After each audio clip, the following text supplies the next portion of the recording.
Hey BookTube, it's Eric, and I have a massive, massive book haul. Hopefully I haven't shown any of these before, but I wanted to start off showing this. This is my $4 demo bar that I picked up at St. Vincent de Paul in the Pittsburg area where I was over the weekend. I was there to see Monsterama, where they showed these movies for 2 nights, and in between there, we hit some thrift shops, we had half-price books, and then there was a library book sale kind of north of Pittsburgh proper that we went to, and I got a bunch of stuff to show. So, without further ado, let me try and go through these pretty quickly. And usually I would show these from, I got this here or this there, but I'm just going to whip through them and trying to keep them by genre. Science fiction, the classic Philip Jose Farmer. Rob Shelford's Turnaround Bright Eyes. I've been wanting to read this. I did like Love as a Mixtape and never got around to reading this one. Copy of the screenplay for Clerks and Chasing Amy. To be honest, I already have this, but this was 20 cents, so I couldn't pass that up at the Salvation Army. Okay, that was stuff I picked up in Ann Arbor. Some of this other stuff I'm going to show I picked up around town, but most of it I picked up in the Pittsburgh area. Somehow I wound up with 2 copies of Sailor on the Sea of Fate by Michael Moorcock. But hey, that's one to pass along, right? This is from the library book sale. The deal was they had fill a bag for $5. So I filled a bag and then I bought one specially priced book. So Day the Earth Stood Still, novelization. So let's see. This is from my local Salvation Army. This sounded kind of cool. This is Thomas Harris's Black Sunday. He of the Hannibal Lecter series, but this was an early book about a terrorist attack at the Super Bowl. They made it into a movie. Haven't read it in years.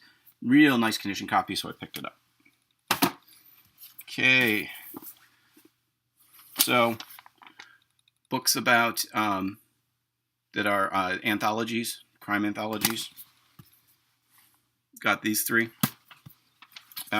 This one sounded kind of cool.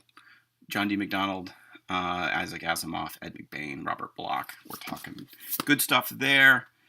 This has got Max Allan Collins, Lauren Esselman, some Bill Prunzi, but some more recent writers whose work I don't really know. I figured I might check out at some point. All right, I've got big toppling piles here, so we'll see how this goes. Kinky Friedman, somehow I'm collecting all of his paperbacks.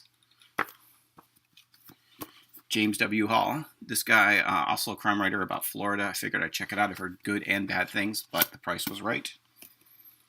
All right, we've talked about these before. These are 2 of the Harry Witherton long arm novels. So, long story short, pulp writers from the 50s, 60s, and 70s into the 80s were able to make a few bucks by writing these adult westerns. They do their little mandatory sex scenes or whatever, and then they'd write their western crime novels. So I picked up 2 of the ones I don't have. I think I'm only remaining. There's only 2 of his long arms that I'm remaining in need of. That was a tongue twister. This looked kind of cool. One of the things about these bag sales you go to is you see something and you're like, oh, grab that, grab that, grab that. And it's only later when you start finding stuff that you're really surprised by that you think, maybe I don't need that, but by then it's at the bottom of the bag. So we're going to do a bunch of police procedural, APB. I read a bunch of these back in high school. Saw this one, threw it in the bag. Ed McBain picked this up at St. Vincent de Paul, along with this one and a couple of others that I gave away already to a friend. So I've probably shown these before, and I need to make sure. I think I have all of them now, but these are the Max Allan Collins CSI tie-in novels. Max Allan Collins, Road to Perdition paper or hardback. I think I might have shown that one. I'm pretty sure I showed this one. James M. Cain, 4 novels. St. Vincent de Paul find. This sounded kind of cool. I think he was a horror writer from the 80s, so I grabbed it. Another one I know I might have a copy of, but this one was the first thing I threw in my bag at the bag sale. This is The Wrecker, Clive Cussler. And then I have a copy of this, but once again, bag sale, the most recent Matt Scudder novel. Okay. This bag sale I went to had a whole bunch of horror, some of which I didn't pick up, but my friends did, and some of which we left there, but Paul F. Wilson's The Keep, and this is a film tie-in edition. There's pictures from the movie, which I believe was Michael Mann directed. Early copy of Stephen King's Christine. Unholy Child. This just sounded kind of cool, and it's got one of those cool 80s covers. So, and I dropped one. Talked before about spines. Here's some zebra stuff from the 80s, the raised covers.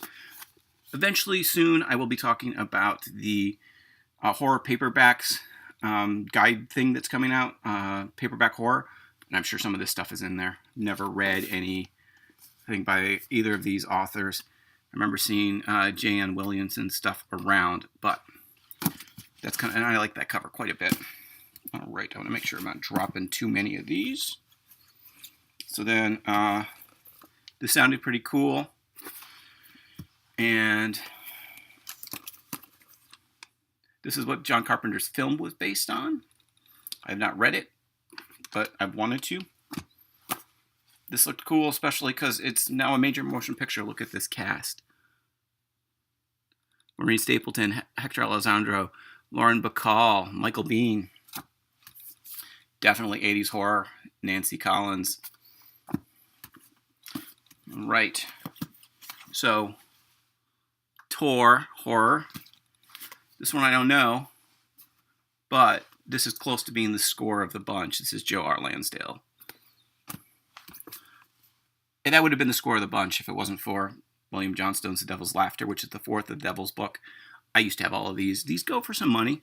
I'm not in it necessarily for the money, but it was nice to find it.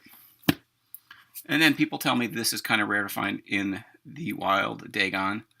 I have no clue what it's about, but I saw the title and figured I'd pick it up. All right, moving on to some other things that I just kind of grabbed. Infernal Devices. This looks like some kind of steampunk stuff. Warren Murphy was the reason I picked this up, the Forever King. Yeah, he wrote the Destroyer series. I picked that up. This looked insane. They call him Dr. Death. All right. So now, 3 novels by Wilbur Smith, and I picked this up because I know Dark of the Sun. I've seen the movie. Eye of the Tiger and Shout at the Devil. Cool titles. And one of these, I guess, is also a film with Lee Marvin. So I wanted to pick those up. All right, how are we doing on time? Not too bad. A couple of Robert Parker. Well, that's Parker. This one is Reed Farrell Coleman, who's a good mystery novelist writing a Jesse Stone novel. And then Jim Thompson, Killer Inside Me, in a decent older vintage Black Lizard Crime edition. And I found this for $2 at Half Price Books, so sold on that. And finally, this is the one that I bought for $4 at that bag sale. I already have a copy of it, but Gun and Cheek. This is Mysterious Press, and this is kind of an examination of pulp noir crime books, and kind of makes fun of them. I know there's a 6 Gun and Cheek, which is about westerns, and a Son of Gun and Cheek, which I want to find. But for the price, I wasn't going to let that sit there. And then finally, I went to this Mystery Lovers Bookshop in Oakmont, PA. And small shop. People were nice there, so I figured I wanted to support them, and this is something I've wanted for a while. It's a Black Lizard copy of The Archer Files by Ross McDonald. So, how am I doing on time? Oh, I went through all that in less than 10 minutes, but I'm sweating. So, like, comment, all that good stuff. Hope you guys enjoyed this. Going to another book sale, like a big bag sale thing next week, and then we'll see what the rest of the year looks like after that. So, hope you guys dig it. I'll talk to you later. Bye.